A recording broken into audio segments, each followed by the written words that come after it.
સ્વાગત છે વિદ્યાર્થી મિત્રો આપ સૌનું શબ્દ મિત્ર યુટ્યુબ ચેનલ પર. ફરીથી આપની સામે જીપીએસસી ક્લાસ 1-2 માટે વ્યાકરણ વિભાગ જેના છે ગુણ 20 એને પ્રશ્ન ખૂબ ઉત્સાહપૂર્વક આપની સામે પ્રસ્તુત કરી રહ્યો છું. પહેલો પ્રશ્ન છે રૂઢિપ્રયોગોના અર્થ આપી તેમનો વાક્યમાં પ્રયોગ કરો. રૂઢિપ્રયોગના અર્થ આપી તેનો વાક્યમાં પ્રયોગ કરો. પહેલું વાક્ય છે છછુંદર છોડવું. એનો અર્થ બને છે કજિયો કરાવવો અથવા ગપાટા મારવા. છછુંદર છોડાવવું એટલે કજિયો કરાવવો અથવા ગપાટા મારવા. હવે મિત્રો આમાં વાક્યપ્રયોગ આપણે કરીશું તો વાક્યપ્રયોગ આ રીતે આવશે કે આજકાલ લોકો છછુંદર છોડવામાં ખૂબ હોશિયાર થઈ ગયા છે. રૂઢિપ્રયોગનો જ્યારે તમે અર્થ આપો છો ત્યારે એમાં જે પ્રશ્ન પૂછેલો છે એનો વાક્યમાં પ્રયોગ તમે કરતા હો ત્યારે એ શબ્દ એમાં આવવો જરૂરી છે. આજકાલ લોકો છછુંદર છોડવામાં ખૂબ હોશિયાર થઈ ગયા છે. બીજું વાક્ય છે ઊંટે ચડી બકરા હાંકવા. ઊંટે ચડી બકરા હાંકવા એટલે કે પોતે ન કરતા બીજા પાસે કામ કઢાવવું. પોતે ન કરતા બીજા પાસે કામ કરાવવું. ઘણી વ્યક્તિ એવી હોય છે કે પોતે કામ ન કરે પણ બીજાની પાસે કામ કરાવતા હોય તો એના માટે આ રૂઢિપ્રયોગ આવતો હોય છે. ઊંટે ચડી બકરા હાંકવા એટલે પોતે ન કરતા બીજા પાસે કામ કઢાવવું કે કરાવવું. વાક્યપ્રયોગમાં જોઈશું જે માણસ ઊંટે ચડી બકરા હાંકવાનું કામ કરે છે. જે માણસ ઊંટે ચડી બકરા હાંકવાનું કામ કરે છે તે જીવનમાં જલ્દી સફળ થતો નથી. તો અહીંયા રૂઢિપ્રયોગમાં આ પ્રશ્ન પૂછેલો છે આપણને ઊંટે ચડી બકરા હાંકવા. તો તમે જુઓ વાક્યપ્રયોગ જ્યારે આપણે બનાવેલો છે ત્યારે એ શબ્દ જે છે રૂઢિપ્રયોગ જે પૂછેલો છે એ રૂઢિપ્રયોગને આપણે વાક્યપ્રયોગમાં લઈ લીધેલો છે. તો આ રીતે રૂઢિપ્રયોગનો અર્થ આપી તેનો વાક્યમાં પ્રયોગ કરો જેના 2 ગુણ છે. જો કોઈ પણ જાતની ક્ષતિ વિના આપણે તેનો ઉત્તર લખીશું તો તેના યોગ્ય ગુણ મેળવવાને માટે આપણે હકદાર બનીએ છીએ. ત્યાર પછીનો પ્રશ્ન છે કહેવતનો અર્થ આપી સમજાવો. હવે અહીંયા આ રીતે સૂચના આપેલી છે. કહેવતનો અર્થ પણ આપવાનો છે અને તમારે સમજાવવાની પણ છે. પણ ખાલી આટલો શબ્દ આપેલો હોય કે કહેવતનો અર્થ આપો તો તેને સમજાવવાની જરૂર નથી. અહીંયા પ્રશ્ન આ રીતે પૂછેલો છે કહેવતનો અર્થ સમજાવો. દોસ્તો આ જે પ્રશ્ન પેપર જે છે એ કોઈ પરીક્ષાનું નથી પણ પરીક્ષા સિવાયના એક અતિ દૃષ્ટાંત તરીકે આપની સામે આ પ્રસ્તુત કરી રહ્યો છું. વાક્ય છે લીલા વનના સુડા ઘણા. લીલા વનના સુડા ઘણા આ કહેવત છે. એનો અર્થ બને છે લાભ દેખાય ત્યાં ઘણા દોડી આવે. લાભ દેખાય ત્યાં ઘણા દોડી આવે. આ કહેવતનો અર્થ બને છે લીલા વનના સુડા ઘણા એટલે કે લાભ દેખાય ત્યાં ઘણા દોડી આવે. આને લગતી પણ એક કહેવત છે કે લોભ વિના લાલિયો જાય નહીં. લાભ વિના લાલો જાય નહીં. તો આ પણ એને મળતી કહેવત છે લીલા વનના સુડા ઘણા કે લાભ વિના લાલિયો જાય નહીં. એનો અર્થ પણ આ જ બને છે લાભ દેખાય ત્યાં ઘણા દોડી આવે. હવે મારે એને સમજાવવાનું છે તો આ રીતે સમજાવી શકાશે. સ્વાર્થી માણસોનો દૃષ્ટિકોણ હંમેશા લાભ જ હોય છે. તેથી તેઓ લીલાવનને શોધતા જ હોય છે. લીલાવનને શોધવું એટલે જ્યાં લાભ મળતો હોય એ લોકોને શોધવાનો પ્રયાસ કરતા હોય છે. તેથી તેઓ લીલાવનને શોધતા જ હોય છે. આજના સમયમાં આવી વૃત્તિ ખૂબ જ દેખાય છે. લીલું વન હોય ત્યાં આવા લોકો દોડવામાં સહિત પણ શરમ રાખતા હોતા નથી. આજે વર્તમાનમાં આપણી આજુબાજુ પરિસ્થિતિ આ જોવા માટે મળતી હોય છે. ધનવાન માણસના મિત્રો વધારે હોય કારણ કે ત્યાં લાભ દેખાતો હોય છે માટે. ગરીબ માણસ હોય તો એના મિત્રો એટલા બધા હોતા નથી. કોઈને ભાવ પણ પૂછતો નથી. તો આ કહેવત એમાં સાર્થક થાય છે કે લાભ દેખાય તો ઘણા દોડી આવે. બીજી પંક્તિ આપેલી છે ગુજરાતની બેટી ને સોનાની પેટી. આ ને એટલે અને સંયોજકની ભૂમિકામાં છે. ગુજરાતની બેટી ને સોનાની પેટી એનો અર્થ બને છે ગુજરાત ધન ધાન્યથી સમૃદ્ધ છે. ધન એટલે સંપત્તિ, ધાન્ય એટલે અનાજ. ગુજરાત ધન ધાન્યથી સમૃદ્ધ છે ને તેથી અહીં રોજીરોટી મળી રહે છે. એનો અર્થ આ રીતે બને. હવે મારે આ કહેવતને વાક્યમાં સમજાવી છે, તો આ રીતે તેનો અર્થ લખીશ કે ગુજરાત રાજ્યનો સર્વાંગી વિકાસ થવાથી, સર્વાંગી એટલે બધા પ્રકારનો, ગુજરાત રાજ્યનો સર્વાંગી વિકાસ થવાથી સમૃદ્ધ રાજ્ય બની ગયું છે. લોકોને પૂરતી સલામતી સાથે રોજગારી મળવાથી અહીંના લોકો ધન ધાન્યથી સમૃદ્ધ બન્યા છે. આ જે કહેવત જે છે એ કહેવતને આપણે આ રીતે આગળ સમજાવી છે. હવે ત્યાર પછીનો પ્રશ્ન આપણે જોઈએ. એ પ્રશ્ન એમાં નવી વિગતની સાથે આપણે માહિતી મેળવીશું.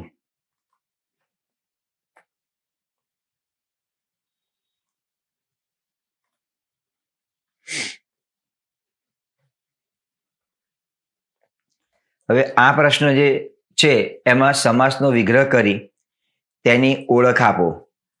સમાસનો વિગ્રહ કરી તેની ઓળખ આપો.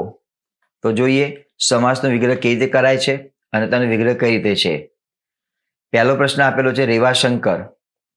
રેવાશંકર એનો વિગ્રહ આ રીતે બને છે, રેવાની મધ્યમાં રહેલા શંકર. તો આ સમાસનો પ્રકાર મધ્યમપદલોપી સમાસ થયો. રેવા એ પૂર્વપદ છે, રેવા પૂર્વપદ છે, રેવા. શંકર એ ઉત્તર પદ છે અને એની વચમાં રહેલું જે પદ જે છે એ મધ્યમ પદ છે. માટે આ સમાસ એ મધ્યમપદલોપી સમાસ કહેવામાં આવે છે. મધ્યમપદલોપી સમાસની વ્યાખ્યા આ રીતે બને છે કે તેનો વિગ્રહ કરવામાં આવે એટલે મધ્યમપદનો ઉમેરો કરવો પડતો હોય છે. જ્યારે સામાસિક શબ્દ લખીએ એટલે આ સમાસ છે, સામાસિક શબ્દ, ત્યારે મધ્યમપદનો લોપ થતો હોય છે. તો રેવાશંકર એટલે કે રેવાની મધ્યમાં રહેલા શંકર મધ્યમપદલોપી સમાસ આવે. ત્યાર પછી બીજો છે પાણી કળો. એનો અર્થ બને છે પાણી કળે એવું. કળવું એટલે સમજવું, કઈ જગ્યાએથી પાણી વધારે નીકળે છે, કઈ જગ્યાએથી પાણીનો જથ્થો આપણને વધારે મળશે, કઈ જગ્યાએ પાણી નથી. આવા કેટલાક વિશેષ જ્ઞાન ધરાવનારા લોકો હોય છે. પાણી કળો તેનો વિગ્રહ આ રીતે બને છે પાણી કળે એવું. ઉપપદ સમાસ. હવે તો આ સમાસ જે છે એમાં તમારે નાર પ્રત્યયની જરૂર નથી, કારણ કે ઉપપદ સમાસમાં એક નિયમ એવો લખેલો છે કે ઉ પ્રત્યય આવે તો પણ આ સમાસ એ ઉપપદ સમાસ બને છે. જો વુ અહીંયા રસોઉ જે છે એ ઉ પ્રત્યય છે તો પણ આ સમાસ ઉપપદ સમાસ બને છે. તો આ રીતે સમાસનો વિગ્રહ કર્યો. રેવાશંકર, રેવાની મધ્યમાં રહેલા શંકર, મધ્યમપદલોપી સમાસ. પાણી કળો, પાણી કળે એવું ઉપપદ સમાસ થાય. હવે છંદ. છંદની વાત કરીએ. પહેલી પંક્તિ આપેલી છે ટળો સ્વર્ગ મળો નર્ક. ટળો સ્વર્ગ મળો નર્ક. સત્યથી જૂઠ શ્રેય હો. શ્રેય એટલે કલ્યાણ. સત્યથી જૂઠ શ્રેય હો. ત્યજુ શસ્ત્ર ત્યજુ ના શું દુશાસન જ રક્ષવો. હવે એનો ઉત્તર તો અનુષ્ટુપ છંદ બને છે. કઈ રીતે બને છે? તો અનુષ્ટુપ છંદના નિયમો તમને કહી દઉં. 4 ચરણ હોય. આપ જોઈ શકો છો અહીંયા 4 ચરણ છે. ટળો સ્વર્ગ મળો નર્ક પહેલું ચરણ, સત્યથી જૂઠ શ્રેય હો બીજું ચરણ, ત્યજુ શસ્ત્ર ત્યજુ નાસુ ત્રીજું ચરણ, દુશાસન જ રક્ષવો ચોથું ચરણ. દરેક ચરણમાં 8 અક્ષર હોય તો તમે ગણી શકો છો કે દરેક ચરણમાં 8 અક્ષર છે. બીજો નિયમ એવું છે કે પ્રથમ પંક્તિમાં, આ પ્રથમ પંક્તિ છે જે રેડ અક્ષરથી તમને જોવા માટે મળે છે, એ 5મો અક્ષર છે. 5મો અક્ષર લઘુ, 6ઠ્ઠો અક્ષર ગુરુ અને 7મો અક્ષર પણ ગુરુ છે. 5મો અક્ષર લઘુ, 7મો અક્ષર, 6ઠ્ઠો અક્ષર ગુરુ અને 7મો અક્ષર ગુરુ. આ નિયમ છે. તો નિયમના આધારે આ છંદ અનુષ્ટુપ છંદ બને છે. એનો યતિ 8, 16 અને 24મો અક્ષર યતિ છે. યતિ ઉપરાંત તમારે આ ધ્યાનમાં રાખવાની જરૂર છે કે એમાં 5મો અક્ષર, 6ઠ્ઠો અક્ષર, 7મો અક્ષર એ ક્યાં લઘુ ગુરુ બને છે એ તમારે ત્યાં ધ્યાન રાખવું જરૂરી છે. આ અનુષ્ટુપ છંદને ઓળખવા માટેના નિયમો છે. ત્યાર પછીની પંક્તિ આપેલી છે પડ અટકીને દોરું મારું હું ચિત્ર થઈ લીન. પડ અટકીને દોરું મારું હું ચિત્ર થઈ લીન. હરિણી છંદ છે. હરિણી છંદના અક્ષરો બોલી દઈએ. હરિણી છંદમાં કુલ 17 અક્ષર હોય. તમે જો 17 અક્ષર છે, 1 2 3 4 5 6, છઠ્ઠા અક્ષર યતિ આવે. 7 8 9 10, 10મા અક્ષર યતિ આવે. 11 12 13 14 15 16 અને 17, 17 અક્ષર થયા. ગણ બંધારણનું આ રીતે બને છે ન સ મ ર સ લ ગા. એટલે નસમાં રસ લાગ્યો, આ રીતે તમે યાદ કરી શકો. તો આખી પંક્તિ આપણે લઘુગુરુ નથી જોતા, પણ માત્ર 3 અક્ષરને આપણે લઘુગુરુમાં લઈએ તો 3 અક્ષર કયા બને છે? પ ળ અ. આ 3 અક્ષર જે છે એને આપણે લઘુગુરુમાં જોઈએ. તો ગણ બંધારણ છે આપણું ન સ મ ર સ લ ગા, નસમાં રસ લાગ્યો. તો આપણે જોઈએ કે એમાં 17 અક્ષર છે, તો 17 અક્ષરવાળા કુલ 4 છંદ છે. એટલે આપણે દરેકનું બંધારણ યાદ હોવું જરૂરી છે, કે જેના કારણે તમે લઘુગુરુ નક્કી કરી અને જે છંદ આપેલો છે એનો પ્રકારને સારી રીતે જાણી શકો. અહીંયા તમે શિખરણી, મંદાક્રાંતા કે પૃથ્વી આ છંદ લેશો તો કોઈનું પણ બંધારણ અહીંયા બંધ બેસતો આવતું નથી. હવે નનો અર્થ બને છે ન સ લ. એના પ્રથમ 3 શબ્દો જે છે પ ળ અ. તો એમાં આ લખેલું છે કે પ્રથમ 3 અક્ષર ન સ લ છે, જે લઘુ લઘુ લઘુ બને છે. આપણું ગણ બંધારણ છે ન સ મ ર સ લ ગા. ન એટલે ન સ લ બની જાય છે. પછી આગળ આપણે કંઈ ગુરુ લઘુ કરવાની જરૂર નથી. માત્ર ને માત્ર તમારે જવાબ લખવાનો છે હરિણી છંદ બને. હરિણી છંદની જોડણીને ધ્યાનમાં રાખજો. હરિણી આ રીતે લખાતું હોય છે. એટલે પછી આગળની પંક્તિ તમે જુઓ, અહીંયા કવયત્રીએ છૂટ લીધેલી છે, કારણ કે આ પંક્તિ ગીતા પરી કવયત્રીની છે. અહીંયા છૂટ લીધેલી છે ઘણી બધી જગ્યાએ, અહીંયા સુધી છૂટ લીધેલી છે. પણ લીન શબ્દ એ લ અને ગા બને છે. અહીંયા લમાં પણ છૂટ લીધેલી છે, લ બનતો નથી. છેલ્લો અક્ષર જે છે એ ગા બને છે, કારણ કે નિયમ છે કે અક્ષરમેળ છંદની પંક્તિની અંતે છેલ્લો અક્ષર લઘુ હોય તો ગુરુ કરવો. એ નિયમને આધીન આ છંદ હરિણી છંદ બને છે. અને આખી પંક્તિ ન જોવી હોય તો માત્ર તમે અક્ષરો ગણી અને પ્રથમ 3 અક્ષરનું બંધારણ બંધ બેસતું આવે છે, જોઈ લેવાનું. તો એ પ્રથમ 3 અક્ષર છે ન સ લ, એનું ગણ બંધારણ અહીંયા બંધ બેસતું આવે છે ન સ લ. આ છે ન સ લ. તો માટે આપણે આપેલો છંદ એ હરિણી છંદ છે. હવે ત્યાર પછીનો છંદ લઈએ, એનું નામ છે અલંકાર ઓળખાવો. આ પણ 2 ગુણનો પ્રશ્ન છે. અલંકાર ઓળખવાનું વાક્ય પહેલું આપેલું છે, કઈ રીતે તેને આપણે ઓળખી શકીશું? લોકોમાં મહાન હોય તેવા પુરુષોના વજ્ર કરતાંય કઠોર અને ફૂલથી કોમળ એવા મનને ખરેખર કોણ જાણવા સમર્થ છે? ફરી, લોકોમાં મહાન હોય તેવા પુરુષોના વજ્ર કરતાંય કઠોર અને ફૂલથી કોમળ એવા મનને ખરેખર કોણ જાણવા સમર્થ છે? મિત્રો તેનો ઉત્તર તો આપી દીધેલો છે, વ્યતિરેક અલંકાર. વ્યતિરેક અલંકાર કોને કહેવાય? કે જેમાં ઉપમેયને ઉપમાન કરતા ચડિયાતું બતાવવામાં આવે તેને વ્યતિરેક અલંકાર કહેવાય. તો આ પંક્તિમાં લોકોમાં મહાન હોય તેવા પુરુષોના વજ્ર કરતા કઠોર અને ફૂલથી કોમળ એવા મનને, આ મન ઉપમેય છે, મન ઉપમેય છે, એને પુરુષોના વજ્ર અને વજ્ર કરતા ચડિયાતું અને ફૂલથી કોમળ કરતા ચડિયાતું બતાવેલું છે. મન ઉપમેય છે, મન ઉપમેય છે. આને વજ્ર કરતા કઠોર આના કરતા ચડિયાતું બતાવેલું છે અને ફૂલથી કોમળ એક આની સાથે બતાવેલું છે. માટે આપેલી પંક્તિ વ્યતિરેક અલંકારમાં છે. એની વ્યાખ્યા રીતે બનતી હોય છે કે ઉપમેયને ઉપમાન કરતા ચડિયાતું દર્શાવવામાં આવે એટલે વ્યતિરેક અલંકાર બને. આપ જોઈ શકો છો કે મન એ ઉપમેય છે. આ મનને વજ્ર કરતા કઠોર, ફૂલથી કોમળ આ ચડિયાતું બતાવવામાં આવ્યું છે, માટે આપેલી પંક્તિ વ્યતિરેક અલંકાર બને છે. ત્યાર પછીની પંક્તિ છે, જો ચંદ્રકમલમાં 2 નીલકમળ હોત તો એ શિવલોચનાના મનોહર વદનની સરખામણી થઈ શકત. જો ચંદ્રકમલમાં 2 નીલકમળ હોત તો એ સુલોચનાના મનોહર વદનની સરખામણી થઈ શકત. ઉત્તર અતિશયોક્તિ છે. અતિશયોક્તિ એટલે ઉપમેયને વાસ્તવિક હદ વટાવી અને અવાસ્તવિક વર્ણન કરવામાં આવે એટલે તેને અતિશયોક્તિ અલંકાર કહેવામાં આવે. તો અહીંયા કોને, કયા ઉપમેયને વધારે પડતું કહી અને અતિશયોક્તિ અલંકાર ત્યાં આગળ બનેલો છે? તો આપણે એ જોઈએ. અહીંયા જો ચંદ્રકમલમાં 2 નીલકમળ હોત તો એ સુલોચનાના મનોહર વદનની સરખામણી થઈ શકત. આ પંક્તિની અંદર મનોહર વદન જે છે એ મનોહર વદન, વદન એટલે ચહેરો, એને ચંદ્રકમળમાં બે નીલકમળ, આ નીલકમળ ના કરતા ચડિયાતું બતાવ્યું છે, એટલે કે તેના મનોહર વદન વિશે વધારે પડતી વાત કરી છે. આમ તો અતિશયોક્તિ અલંકાર એ વ્યતિરેક અલંકારનો ભાગ જ છે, પણ થોડું ફેર પડતો હોય છે. વ્યતિરેક અલંકારમાં ઉપમેયની ઉપમાન કરતા ચડિયાતું દર્શાવવામાં આવે ત્યારે વ્યતિરેક અલંકાર બને.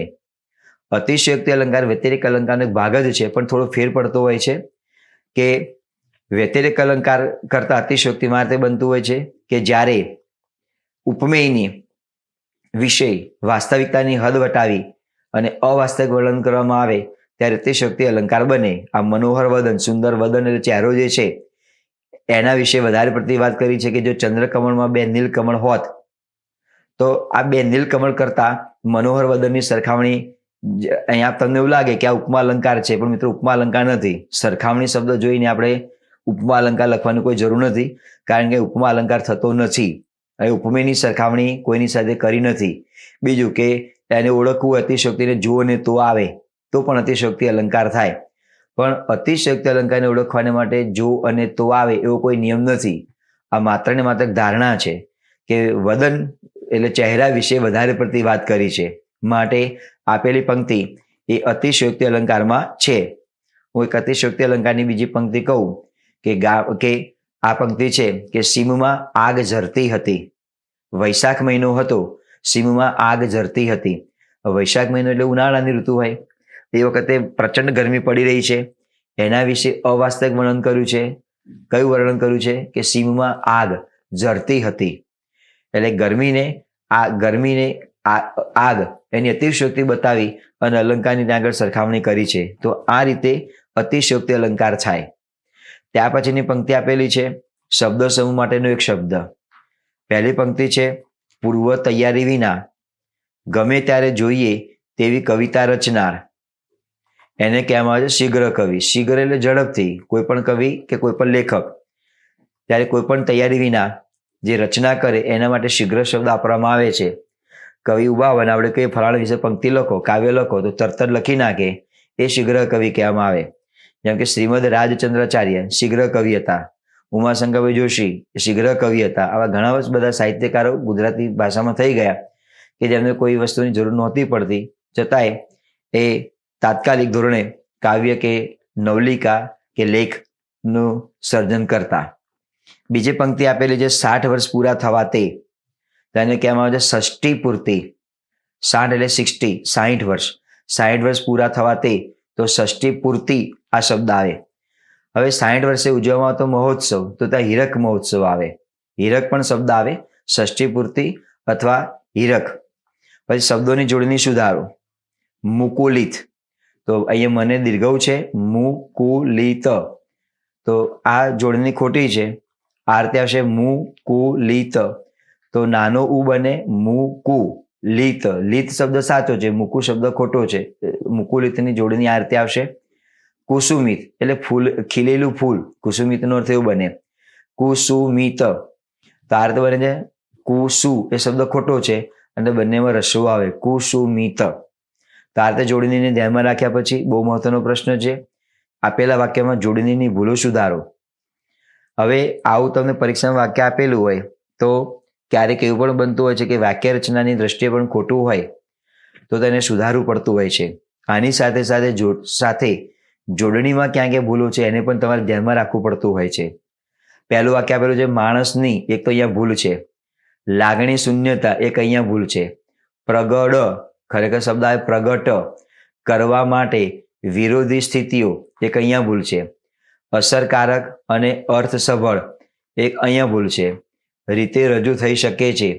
એટલે પરીક્ષામાં જ્યારે વાક્ય તમને એનું ઉત્તર લખી રહ્યા છો તો સૌથી પહેલા ધ્યાનથી વાક્ય વાંચી જ્યાં જ્યાં ભૂલો દેખાતી હોય તરફ કામ કરી દો. પ્રશ્ન પેપરમાં લખી રાખો આ જગ્યાએ ભૂલ છે, પછી સુધારવાનો પ્રયાસ કરો. જે ભૂલો તમે સુધારી છે એને તમે અંડરલાઈન કરો.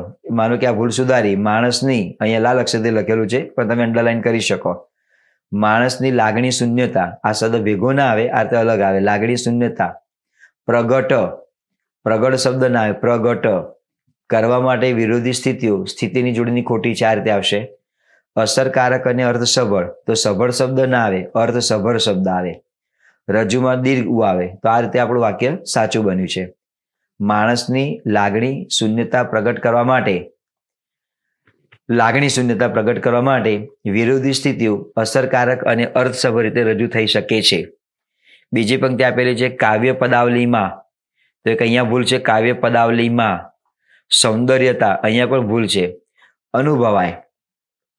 ધ્વનિ, એક અહીંયા ભૂલ છે. સૌંદર્ય નિભજે. કર્ણ, માધુર્ય, અનુભવાય તે અલંકાર વર્ણનુપ્રાસ અલંકાર છે. તો જો અહીંયા જગ્યાએ ભૂલ છે, કાવ્ય પદાવલીમાં લને રસ્વી આવે ને મની પર અનુસ્વાર આવે. હવે સૌંદર્યતા શબ્દ ના આવે, સૌંદર્ય શબ્દ આવે, કારણ કે અહીંયા ડબલ ભાવવાચક નો દોષ થાય છે, બેવડું ભાવવાચક નો દોષ થાય છે. સૌંદર્ય, સુંદરનું સુંદરતા બને, સુંદરનું સૌંદર્ય બને, પણ સૌંદર્યનું સૌંદર્યતા ના બને, એક આ મોટી ભૂલ છે. અનુભવ પછી કોમાં આવે, પેલા ત્યાં મૂકવું પડે. ધ્વનિની જોડણી ખોટી છે. ધ્વનિ, સૌંદર્ય નિભજે, દીર્ઘ ઈ આવે. કર્ણ, માધુર્ય, અનુભવાય, તો અહીંયા પણ ભૂલ છે. નિપજે, દીર્ઘી આવે. કર્ણ, માધુર્ય, આ રીતે આવશે. અહીં મોટો ઉ છે, દીર્ઘ ઉ. અહીં નાનું ઉ આવે.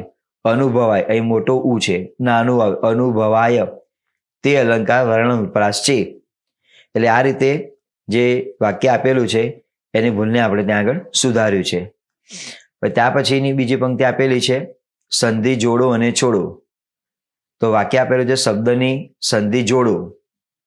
યજ્ઞ ઉપવિત, યજ્ઞ વત્તા ઉપવિત. હવે આપણે આન્સર બને છે યજ્ઞોપવિત. તો અહીંયા જ્ઞ એટલે કે સ્વર અ છે અને અહીંયા સ્વર ઉ છે. તો નિયમ છે સંધિનો અ વત્તા ઉ બરાબર ઓ થાય, એટલે યજ્ઞો આ રીતે શબ્દ આવે. અ અને ઉનો ઓ થાય એટલે શબ્દ ત્યાં આગળ બને છે યજ્ઞોપવિત. હવે શબ્દની સંધિ છોડો. અણવસ્ત્ર, તો અણુ વત્તા અસ્ત્ર થાય.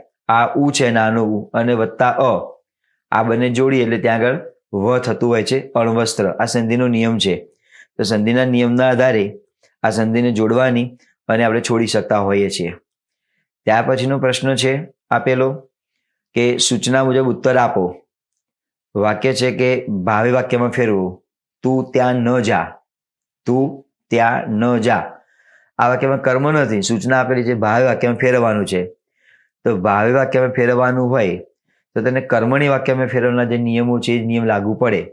જે કર્તા છે, અહીં કર્તા તું છે, એને પ્રત્યય લાગે. તુંનું તારાથી બને, હું હોય તો મારાથી બને, તે હોય તો તેનાથી બને. એ રીતે અહીંયા તમારે ફેરફાર કરવાનો રહેશે. તો તુના બદલે આવે તારાથી, ત્યાં, ન, અને આ ક્રિયાપદમાં ફેરફાર થશે. જા, જાના બદલે શું હોય ત્યાં આગળ જવાય.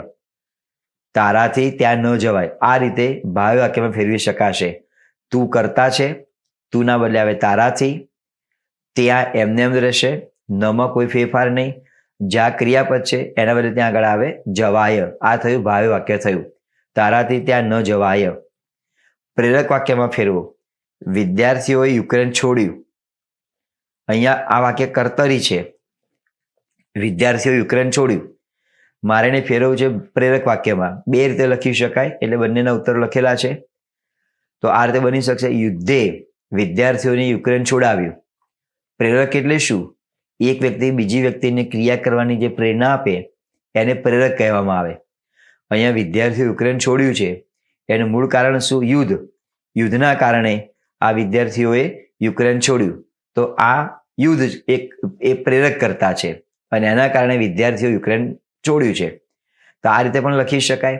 હવે જો તમારે આ રીતે ન લખવું હોય તો આ રીતે લખી શકાશે કે વિદ્યાર્થીઓએ યુક્રેન છોડાવ્યું. હવે બંનેમાં શું ફેર છે એ પણ તમને કહી દઉં. માનો કે તમે પરીક્ષામાં તે પ્રશ્ન પૂછેલો હોય કે અર્થ બદલ્યા વિના પ્રેરક વાક્ય બનાવો, તો આ જે વાક્ય જે છે એ અર્થ બદલ્યા વિનાનું છે. અહીંયા વિદ્યાર્થીઓ યુક્રેન છોડે છે, આ કર્તરી વાક્ય છે.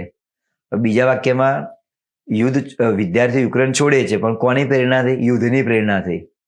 એટલે અહીંયા વિદ્યાર્થીઓ યુક્રેન છોડ્યું, જાતે મતલબ છોડી રહ્યા છે, પણ અહીંયા પ્રેરણા મળી છે યુદ્ધની. યુદ્ધ થવાને કારણે આ વિદ્યાર્થીઓ એ યુક્રેન છોડી રહ્યા છે. એટલે કરતા અહીંયા વિદ્યાર્થીઓ છે, અહીંયા પણ કરતા એટલે પ્રેરિત કરતા વિદ્યાર્થીઓ છે. પણ પ્રેરિત કરનાર કોણ છે? યુદ્ધ છે. માટે આ વાક્ય આ રીતે પણ લખી શકાય. હવે કોઈ સૂચના આપી નથી, માત્ર એમ જ લખેલું છે કે પ્રેરક વાક્યમાં ફેરવો, તો તમારે આમ જ લખી નાખવાનું વિદ્યાર્થીઓ યુક્રેન છોડાવ્યું. આ બે વાક્યો એટલા માટે લખેલા છે કે તમને સારી રીતે ખબર પડે કે આ બંને લખી શકાય. પણ પરીક્ષામાં તમારે કોઈ પણ એક લખવાનું છે. જે સૂચના આપેલી સૂચનાને ધ્યાનમાં રાખી અને તેનો તમારે ઉત્તર લખવાનો રહેશે. તો આ રીતે દોસ્તો ક્લાસ 1-2માં જે વ્યાકરણ જે છે એ વ્યાકરણનો પ્રશ્ન એ તમારે 20 માર્કનો પૂછાતો હોય છે. જો વ્યાકરણમાં 20માંથી તમારે સારા ગુણ મળી શકે તો તમને ઘણો ફાયદો થતો હોય છે. તો મિત્રો આની સાથે વ્યાકરણનો આ મુદ્દાને હું પૂર્ણ કરું છું. આપને અમારો વિડીયો ગમે તો શેર કરજો અને મિત્રોને એ પણ કહેજો કે આ ચેનલને સબસ્ક્રાઇબ કરે, જેના કારણે આવનારા સમયમાં તમને મળનારા અવનવા વિડીયો તમને મળી શકે. ધન્યવાદ. આપ સૌનો ખૂબ ખૂબ આભાર.